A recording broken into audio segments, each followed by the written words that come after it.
Hola amigos, ¿cómo están? Dios les bendiga. Iniciamos ahora un nuevo estudio de la palabra de Dios, esta vez con material sumamente interesante, bíblico, como es esta lección que les presento, un estudio sobre el libro de primera y segunda carta del apóstol Pablo a los Corintios.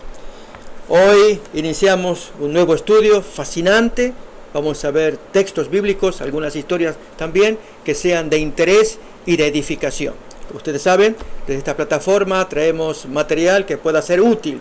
Lógicamente seguimos lo esencial de la lección, pero también traeremos alguno que otro material para fortalecer el concepto. La primera y la segunda carta del apóstol Pablo a los Corintios. ¿Saben?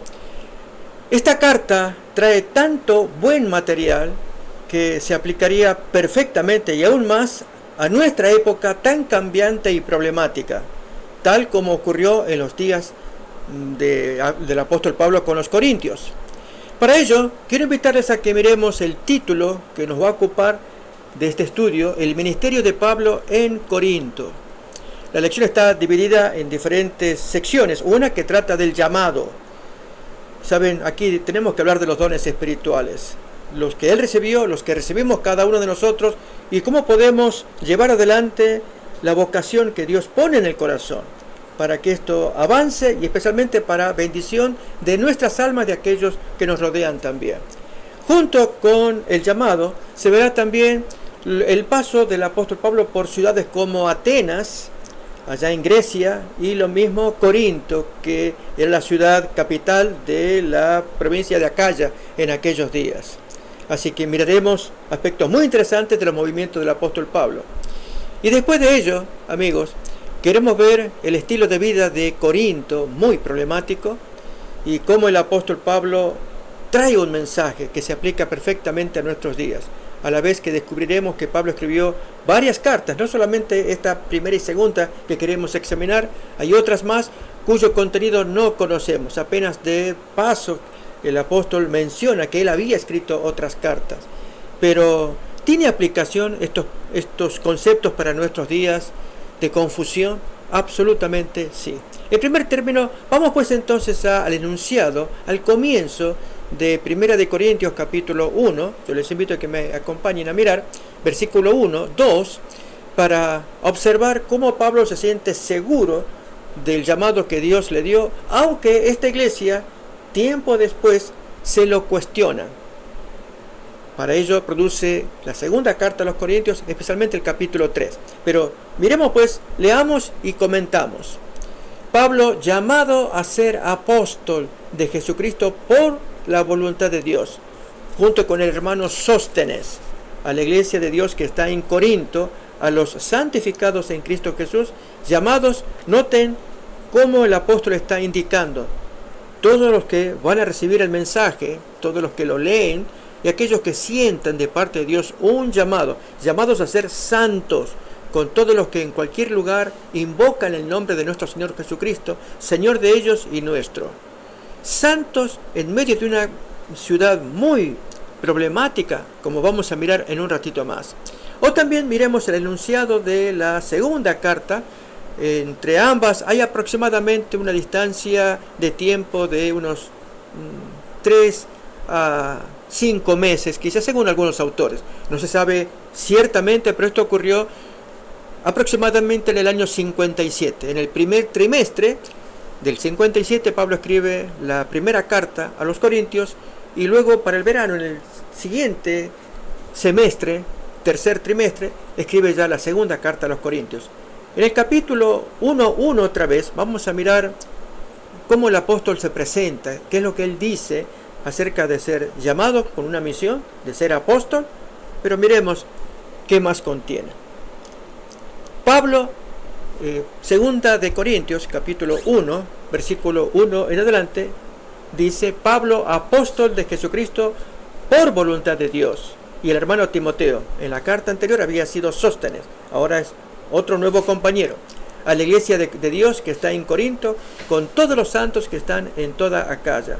Noten que él dice de sí mismo que es por voluntad de Dios que él llega a ser un predicador, un apóstol. Efectivamente el Señor se le apareció con un plan, Había que arrojar luz a un mundo tan lleno de oscuridad, de tanto pecado, especialmente en Corinto. Ya vamos a mirar.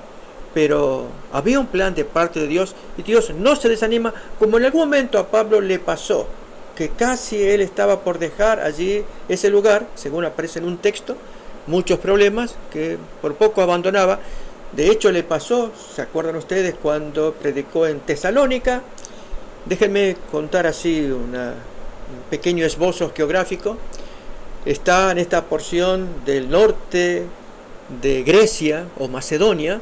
Allí Tesalónica entra a predicar y la gente lo rechaza, los judíos. Entonces se baja a Berea. En Berea es bien recibido, pero los judíos de Tesalónica vuelven para armar alboroto.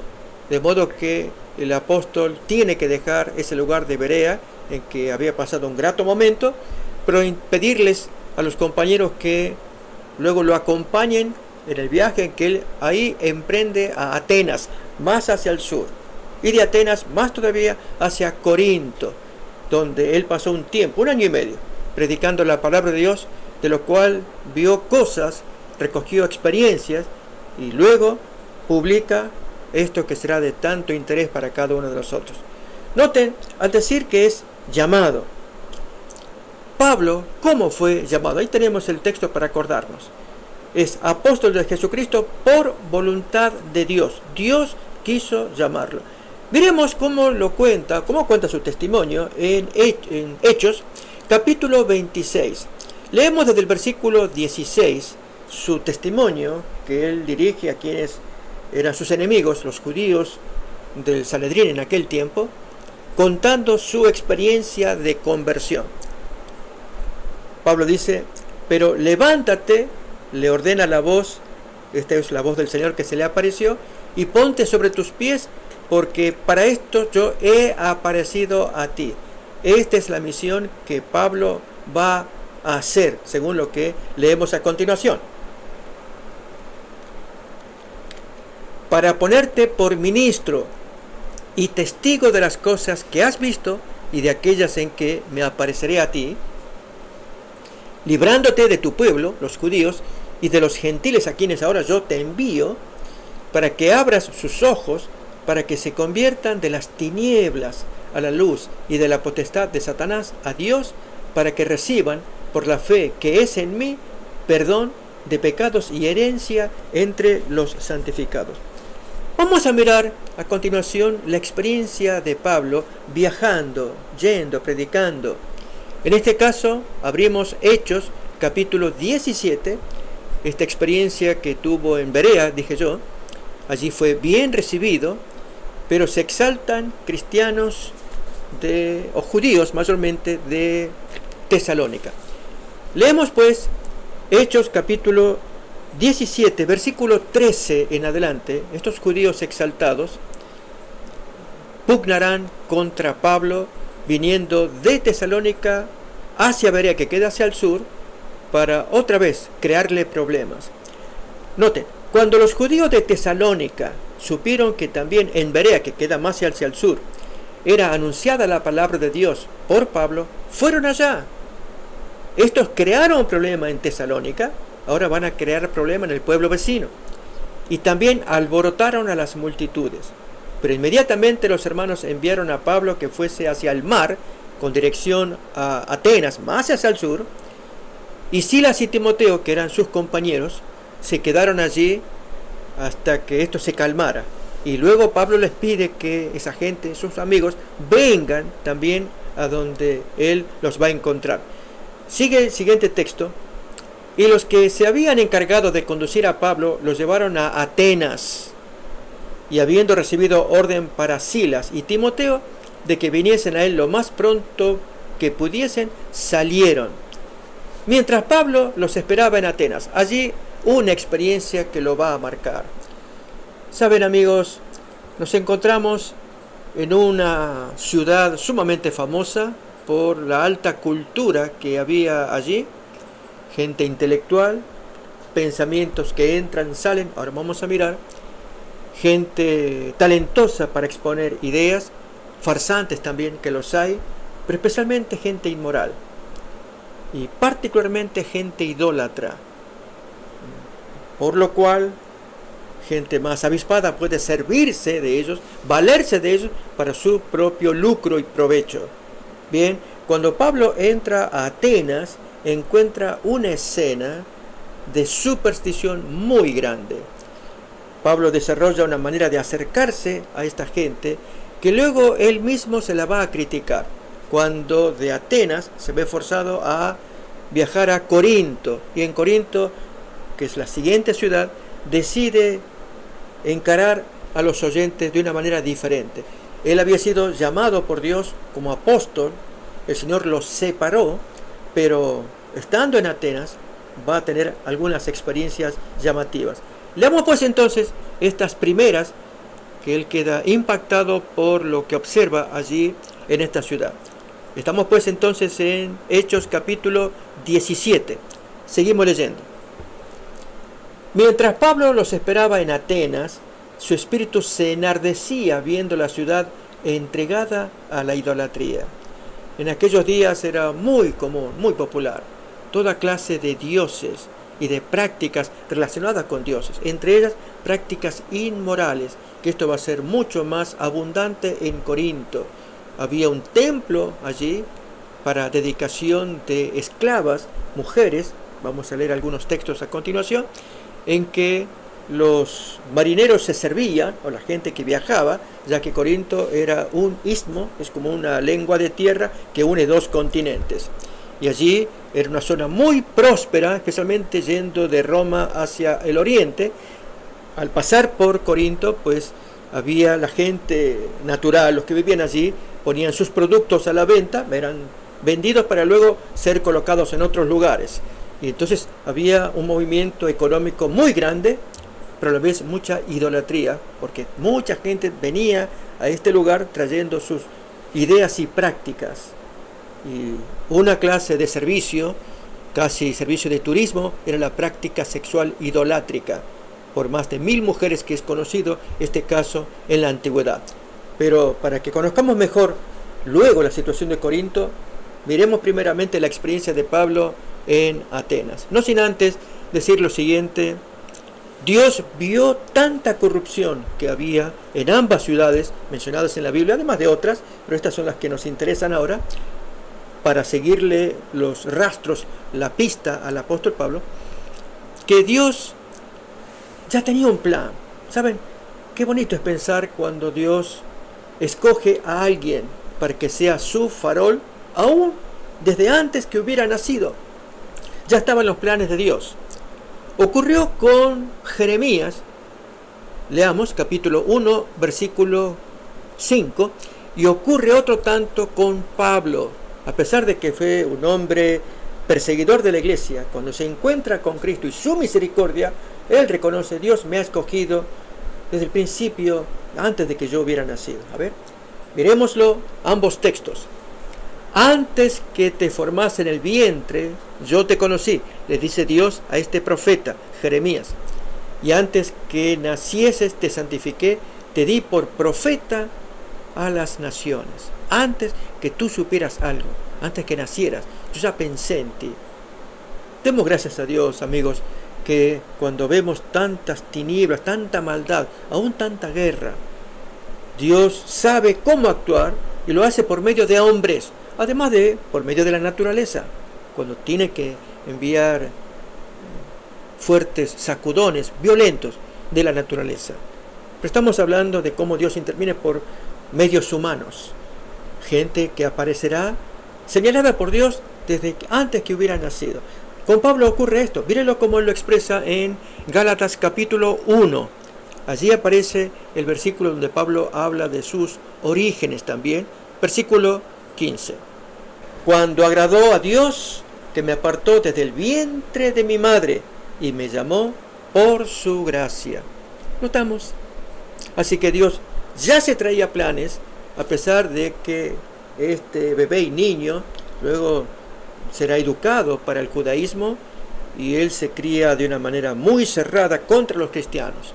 Conocemos la historia de Saulo de Tarso. Sin embargo, Dios lo había elegido. Y lo había elegido para trabajar en favor de los gentiles.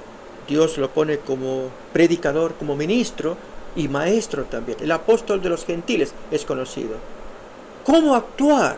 Fijémonos cómo Pablo desarrolló cierta aproximación a la idolatría de los atenienses. Hechos 17, ahora leemos. Pablo va a decir una palabra, él quiere hablar, pero ¿cómo hacerlo?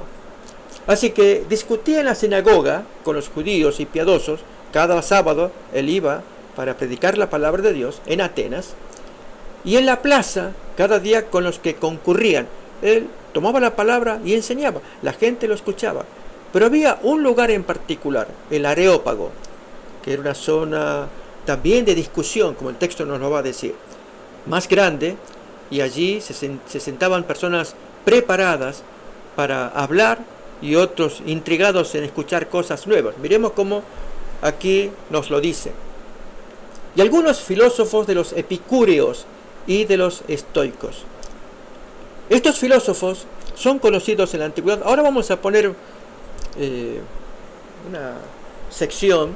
Saben, a veces es bueno consultar con material accesible quiénes son los epicúreos y quiénes son los estoicos. Son filósofos, pensadores, que cuando ellos traen ideas, hay quienes las escuchan, pero en el tamiz de la palabra de Dios vemos que son esfuerzos humanos para, quizás en algunos casos, ayudar, en otros casos para hacer valer su inteligencia y con ello ganar ascendencia sobre los oyentes. Pero, por supuesto, el apóstol Pablo fue visto como tal, como un filósofo, pero con ideas raras, como es esto de la resurrección. Esto era novedoso en aquellos días. Miremos pues entonces, seguimos mirando el texto bíblico, y en un momento más ponemos también un comentario acerca de los epicúreos y estoicos. Pero antes, miremos el texto. Y algunos filósofos de los epicúreos y de los estoicos disputaban con él, y unos decían, ¿qué querrá decir este palabrero? Y otros, parece que es predicador de nuevos dioses, porque les predicaba el evangelio de Jesús y especialmente la resurrección. La palabra griega allí es anástasis, y creían que esto tenía que ver con alguna divinidad. De hecho, había nombres que los griegos manejaban y lo aplicaban a seres, a dioses o diosas, y asociaban a Pablo con este tipo de mensaje. Bien, ¿de qué trata entonces lo que Pablo va a presentarles? Y tomándole, le trajeron al Areópago, diciendo, ¿podremos saber qué es esta nueva enseñanza de que hablas? Pues traes a nuestros oídos cosas extrañas. Queremos pues saber qué quiere decir esto.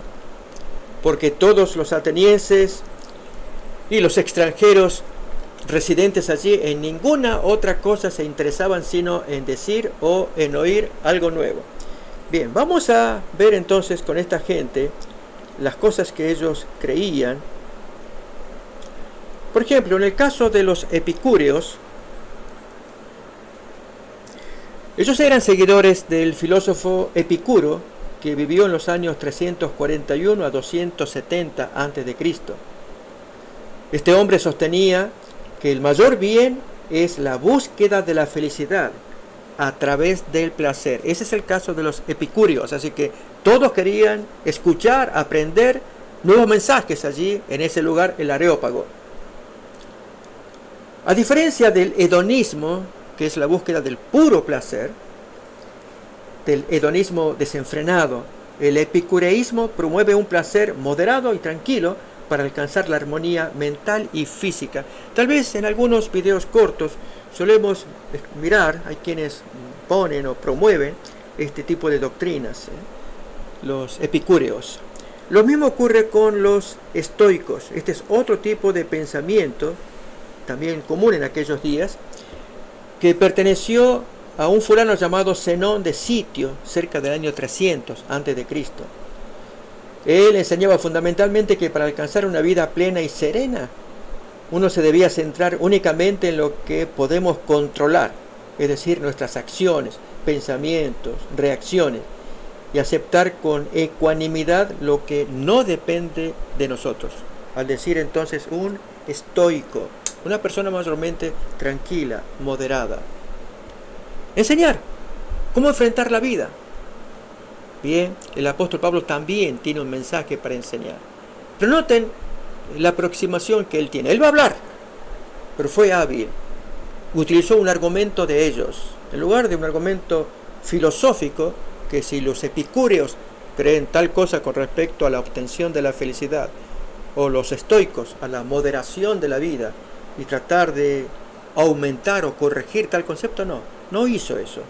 Tomó algo de ellos. Los santuarios. Él observó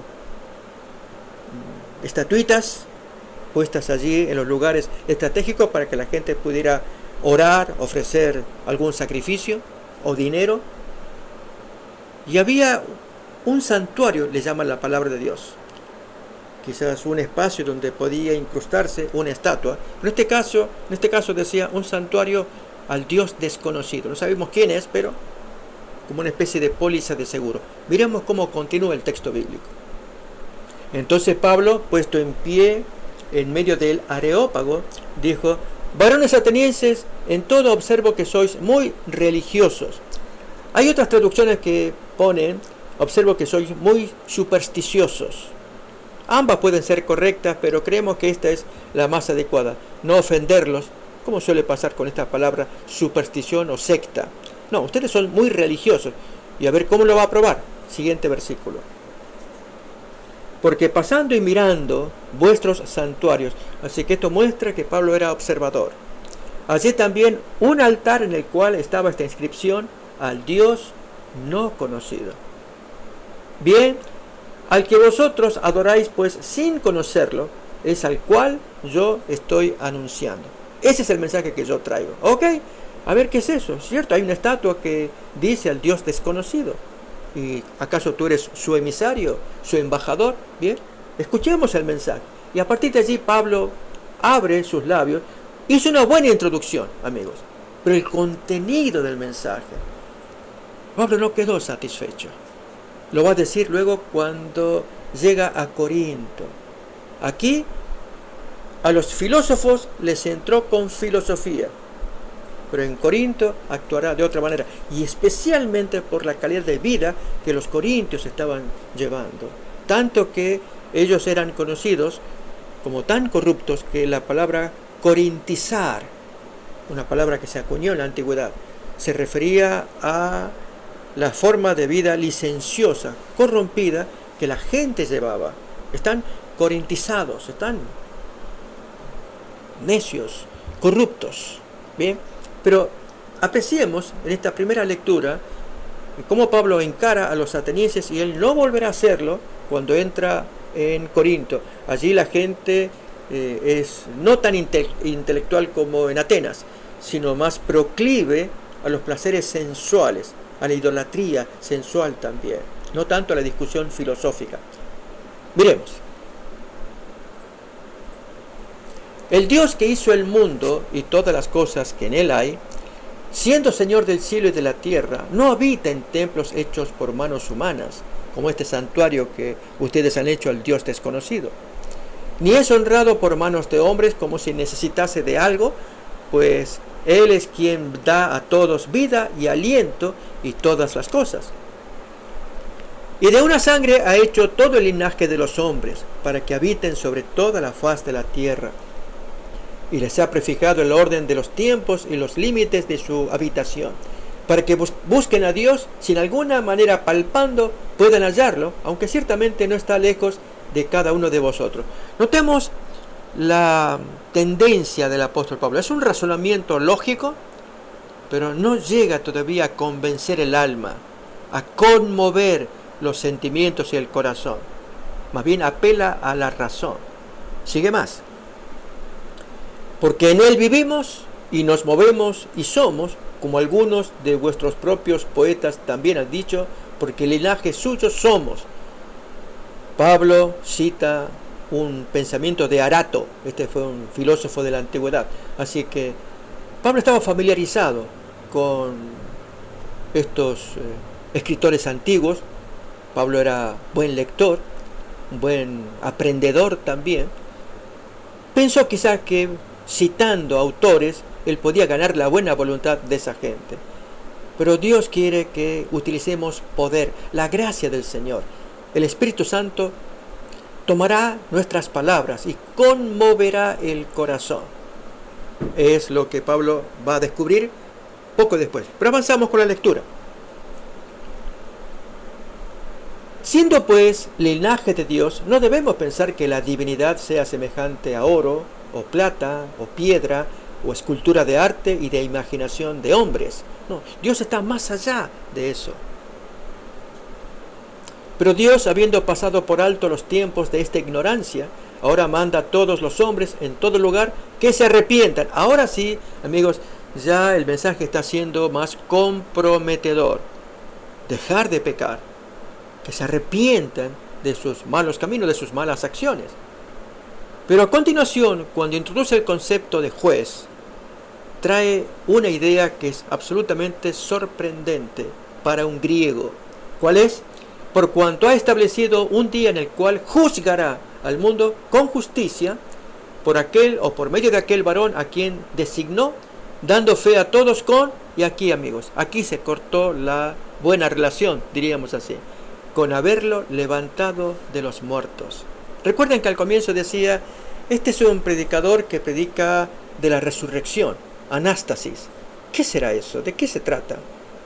Y saben, para un griego de aquellos tiempos que daba mucha importancia al cultivo del espíritu y menor valor al cuerpo por causa de la dualidad con la que ellos se movían, cuerpo y alma.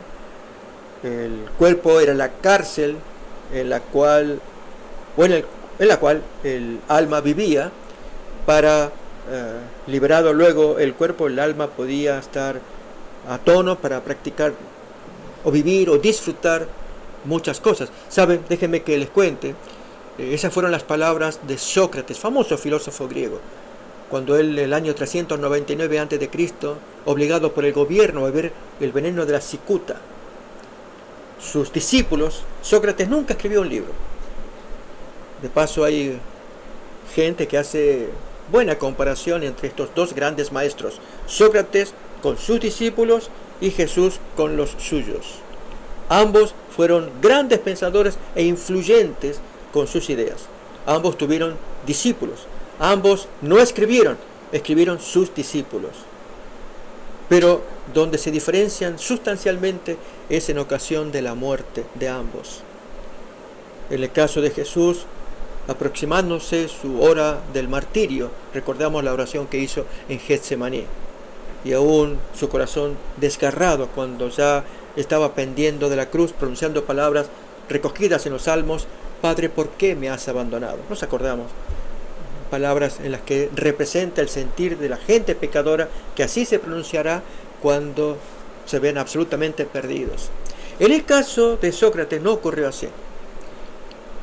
Cuenta uno de los discípulos, Platón, que antes de tomar la cicuta, que era el castigo del gobierno por promover el rechazo a los dioses, pidió primero que la esposa y el hijo se salieran.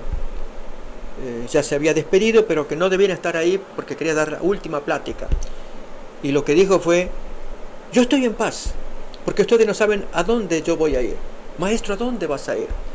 Yo iré a morar con los dioses, porque luego de beber la cicuta, mi cuerpo, que es la cárcel del alma, se desvanece y el alma por fin se libera para morar allí en la región de los dioses y poder disfrutar sin las ataduras de la carne todo aquello que el espíritu anhela. En el caso de él, pues anhelaba conocer más de filosofía, aumentar el conocimiento, y soñaba que al morir su alma iría en esa dirección para disfrutar de gozar de la filosofía. Noten, esto aparece en el escrito La Inmortalidad, o Fedón. Ese es el libro que escribió Platón, ¿no? Allí trata acerca de ese tema.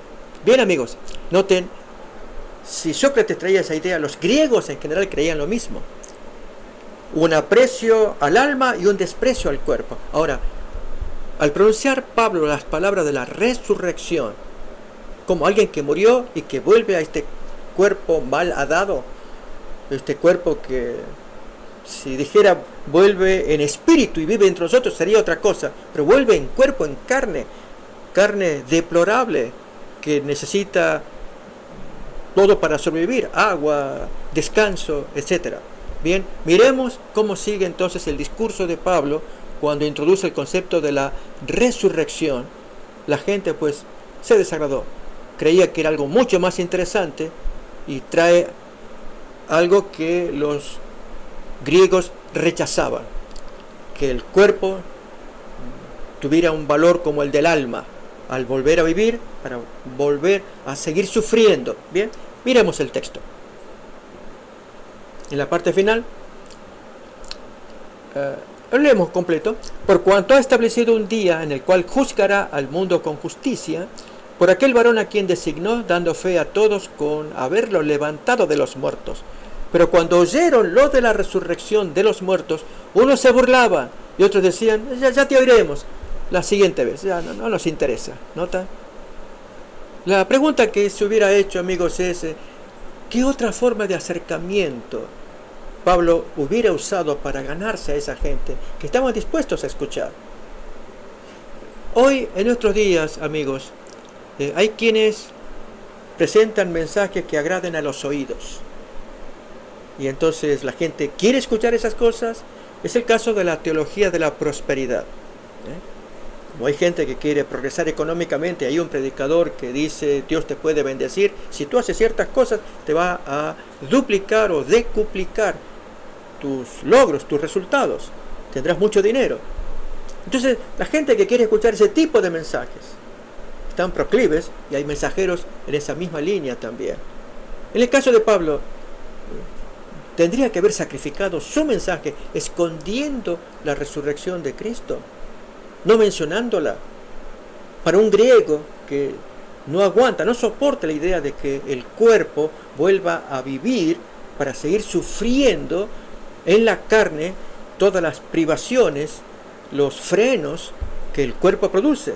Insisto, el cansancio, el sueño, la sed, las necesidades del cuerpo a ser satisfechas, mientras que el alma está más allá de esto. Esa es la idea griega, muy simple, del rechazo que los griegos atribuían al cuerpo. No era digno, era indigno como cárcel hasta que el alma se liberara, y entonces sí, el alma podía volar en la forma en que uno jamás se podría imaginar. Un concepto pesimista del cuerpo. Por lo tanto, como no tiene importancia lo que hagamos con el cuerpo, lo que importa es el alma, de allí viene la posterior creencia. No tiene valor lo que hagamos con el cuerpo, es indistinto, y por lo tanto, cuando uno comete pecado con el cuerpo, para esta gente, griegos especialmente, pierde significado, no tiene valor, es sin importancia. En Corinto se encontró con una situación muy grave. Miremos pues entonces, leemos un poquito más cómo Pablo termina este discurso para irse luego a Corinto. Siguiente versículo 33. Así Pablo salió de en medio de ellos, pero algunos creyeron, juntándose con él. Entre ellos estaba Dionisio, el director de ese Areópago, una mujer llamada Damaris y otros quizás, pero muy poca gente. ¿Qué ocurre a continuación? Pablo ya está formando un nuevo grupo de creyentes, pero muy poquitos, y no podría llegar a ser una iglesia, pero por lo menos hay un asentamiento al cual después podrían venir hermanos ya formados en otra iglesia, venir para predicar allí. Miremos cómo sigue la lectura del texto para llegar a Corinto, que es nuestro centro de operaciones. Después de estas cosas, Pablo salió de Atenas y se fue a Corinto. Y halló a un judío llamado Aquila, natural del Ponto, recién venido de Italia con Priscila, su mujer, por cuanto Claudio, el emperador, había mandado que todos los judíos saliesen de Roma. Esto fue en el año 49. Esta es la fecha en que se sabe que el emperador Claudio ordenó que todos los judíos salieran de Roma, y entre ellos el matrimonio de Aquila y Priscila. Como eran del mismo oficio, se encontraron en Corinto, ambos judíos. Sigue a continuación el texto. y como era del mismo oficio, se quedó con ellos y trabajaban juntos, pues el oficio de ambos era hacer tiendas. Y discutía en la sinagoga. Notemos que Pablo seguía con su costumbre de ir, en todas las ciudades había sinagogas de los judíos, esto es real.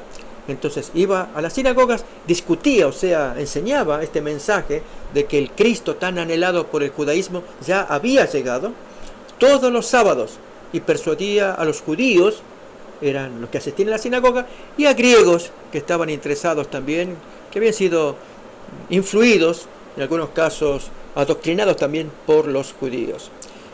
Veremos más todavía cómo Pablo está trabajando en Corinto, para luego irnos a las cartas de Pablo a los Corintios, para leer una porción especial del efecto que le produjo su mensaje de Atenas, de hablar a los filósofos usando filosofía, y la manera como lo haría ahora en Corinto. Pero antes, seguimos leyendo un poquito más la historia de Pablo en Corinto.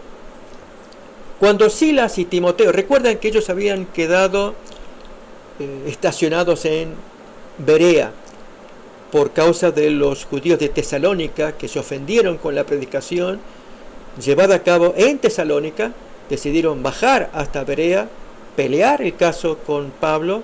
Pablo tuvo que salir penosamente de Berea, había hecho un buen contacto con esos hermanos judíos que estaban dispuestos a escuchar y a leer en la Biblia el Antiguo Testamento, para ver si concordaban las cosas que Pablo enseñaba con lo que estaba escrito. Así nos cuenta Hechos 17:11, texto muy conocido, de lo noble que eran los bereanos, porque así estudiaban la Biblia, a diferencia de los judíos de Tesalónica, que esta gente no quería saber nada, sino hacer que Pablo se calle con este concepto nuevo, para ellos herético, de que el Mesías ya había venido, pero había sido muerto.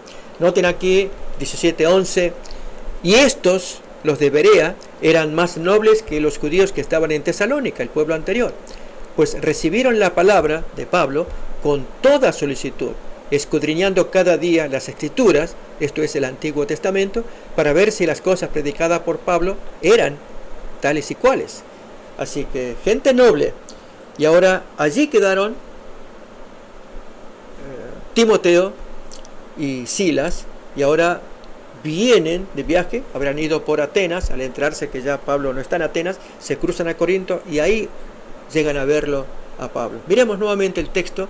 Cuando llegan estos dos buenos amigos, Pablo ahora se dedica por entero a la predicación, dejando el oficio en manos de los amigos, para que ellos llenen estas necesidades materiales de hacer las tiendas y venderlas para sostenerse. Cuando Silas y Timoteo vinieron de Macedonia, esa es la provincia del norte, donde estaba Tesalónica, Filipos, Berea, Pablo estaba entregado por entero a la predicación de la palabra, testificando a los judíos que Jesús era el Cristo. Pero noten ahora en Corinto, pero oponiéndose y blasfemando estos, les dijo, sacudiéndose los vestidos: vuestra sangre sea sobre vuestra propia cabeza. Yo limpio, desde ahora me voy a los gentiles de Corinto.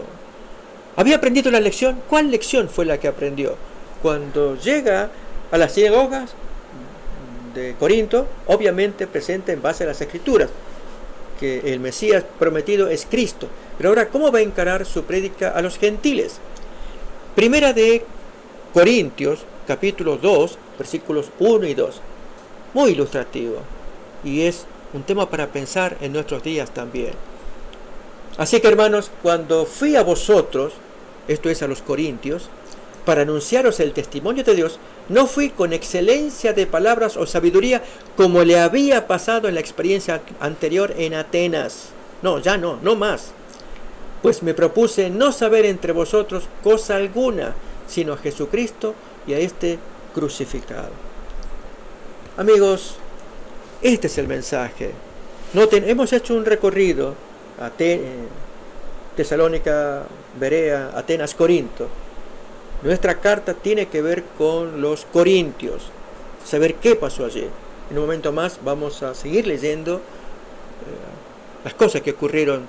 Hubo rechazos, hubo gente que oyó y aceptó, pero especialmente las dos cartas a los corintios contienen material, amigos, Es realmente muy valioso para nuestros días, pues trata de los problemas que actualmente estamos viviendo. Uno de ellos, quizás uno de los más sobresalientes, es el tema de la inmoralidad. Fíjense, en 1 de Corintios capítulo 5, desde los primeros versículos, se trae en la iglesia algo que a los hermanos les perturba pero no intervienen. Un problema sexual.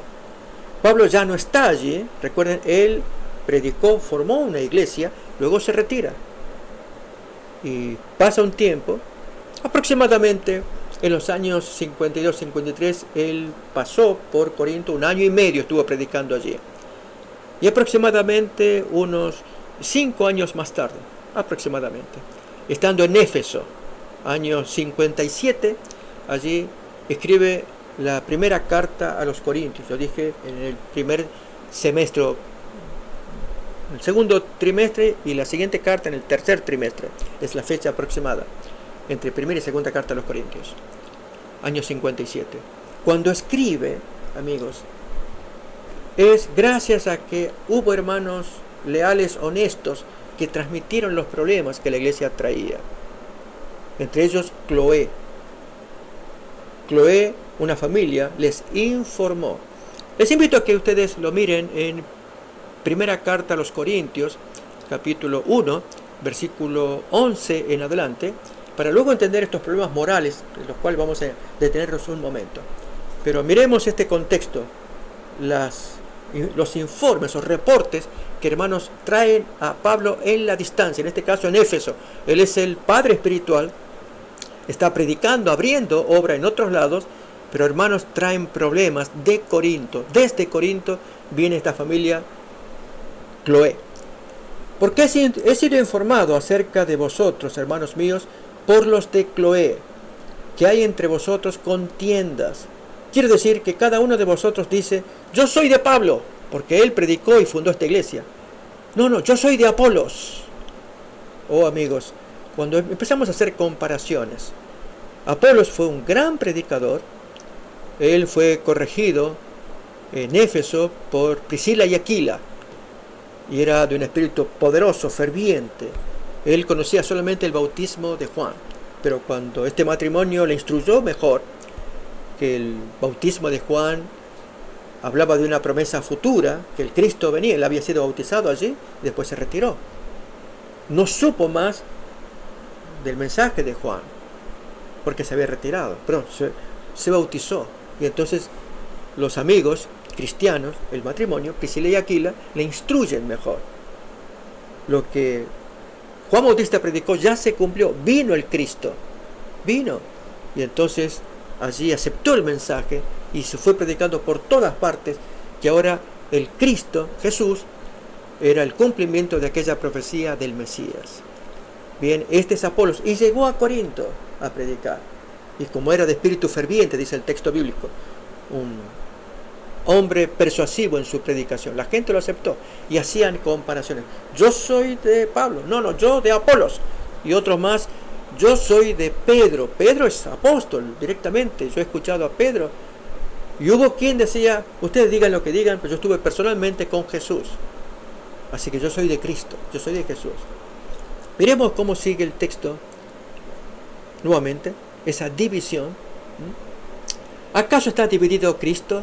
¿Fue crucificado Pablo por vosotros o fuisteis bautizados en el nombre de Pablo? Yo doy gracias a Dios de que a ninguno de vosotros he bautizado, sino a Crispo y a Gayo, tema que aparece en Hechos 18, al comienzo de su ministerio allí, porque él buscó enseñar a esa gente, para que ninguno diga que fuiste bautizados en mi nombre. Y sigue más todavía. También bauticé a la familia de Estéfanas. Los demás no sé si he bautizado a algún otro, pues no me envió Cristo a bautizar, sino a predicar, a enseñar, no con sabiduría de palabras, para que no se haga vana la cruz de Cristo. Bien, a tal punto había tal división que el mismo Apolos, que estuvo un tiempo, se retiró. Y en la experiencia, les invito a mirar 1 de Corintios capítulo 16, versículo 20. Pablo le pide a este colega, Apolos, que regrese a Corinto, para fortalecer a la iglesia. Apolos no quiere problemas. Él tomó una actitud. Si la gente se divide de esta manera carnal, mi ministerio es otro. En un sentido tenía razón, pero Pablo se veía solo. Estos hermanos de Corinto necesitaban crecer. Entonces estamos viendo, amigos, que había problemas en esa iglesia, y graves, como iremos mirando. Miremos pues entonces 1 de Corintios capítulo 16, versículo 12, dice: acerca del hermano Apolos, mucho le rogué que fuese a vosotros con los hermanos, pero de ninguna manera tuvo voluntad de ir por ahora, pero irá cuando tenga oportunidad. No quiso ir. Pero sí vinieron de parte de los corintios un ramillete, 3 hermanos, versículo 17, representando a los hermanos de Corinto. Me regocijo con la venida de Estéfanas, de Fortunato, de Acaico, pues ellos han suplido vuestra ausencia. Así que también traían reportes. Ahora bien, hermanos, esos reportes no son agradables.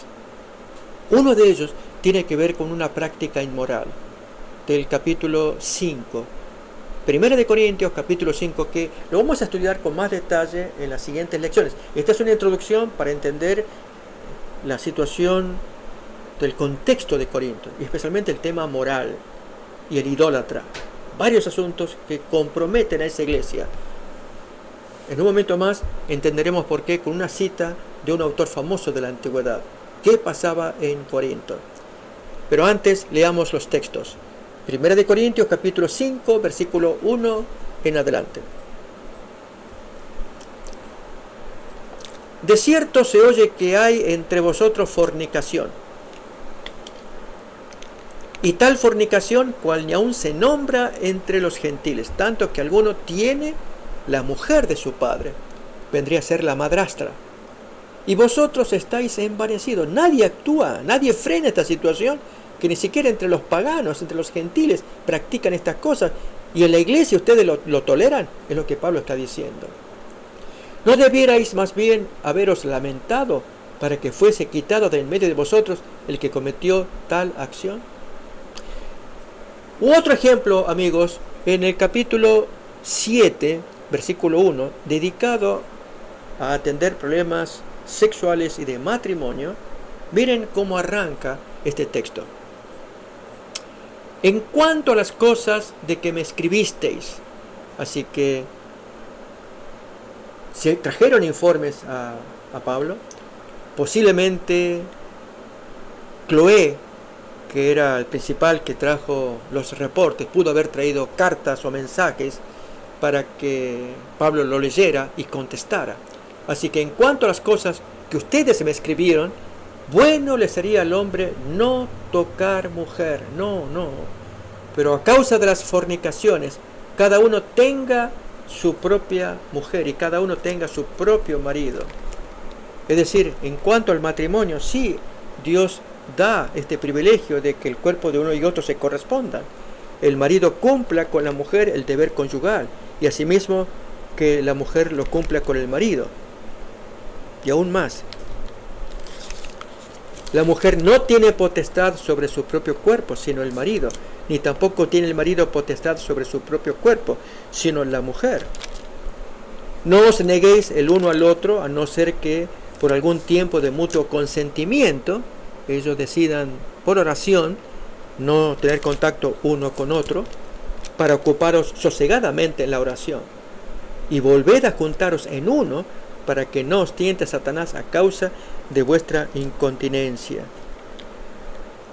Bien, y leo todavía un texto más antes de pasar esta cita de un autor famoso de la antigüedad.